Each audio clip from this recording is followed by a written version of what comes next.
उदगीर तालुक्यातील वाढवणा बुद्रुक पोलीस ठाण्याच्या हद्दीत घडलेल्या कॉपर वायर चोरीच्या सलग घटनांचा पोलिसांनी यशस्वी उलगडा करत आंतरराज्यीय टोळीचा पर्दाफाश केला आहे। या कारवाईत 5 आरोपींना अटक करण्यात आली असून 72,880 रुपये किमतीचा मुद्देमाल जप्त करण्यात आला आहे। ग्रामीण भागातील शेतकऱ्यांच्या पाणबुडी मोटारींना जोडलेल्या कॉपर वायरची चोरी करून मोठे आर्थिक नुकसान करणारी टोळी सक्रिय असल्याची माहिती पोलिसांना मिळाली होती।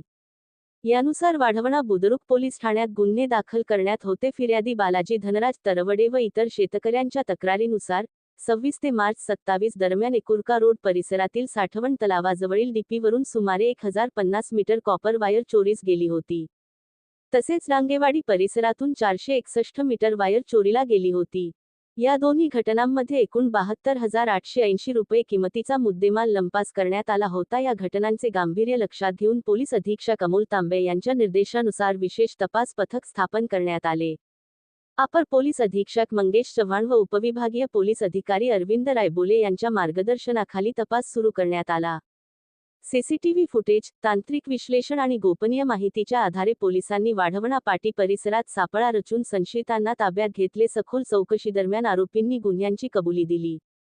अटक करण्यात आलेले आरोपी मध्य प्रदेश राज्यातील असून त्यांची नावे रिहाईस जीवराज पवार, सुजेश नवाब पवार, दुकीस मलबकस पवार, सासन सार्जन पवार आणि बबू जीवराज पवार अशी घेतले। तपासात आरोपी वाढवणा, अहमदपूर, जळकोट, उदगीर तसेच कर्नाटकातील कमलनगर परिसरात अशा प्रकारच्या चोऱ्या करत असल्याचे उघड झाले।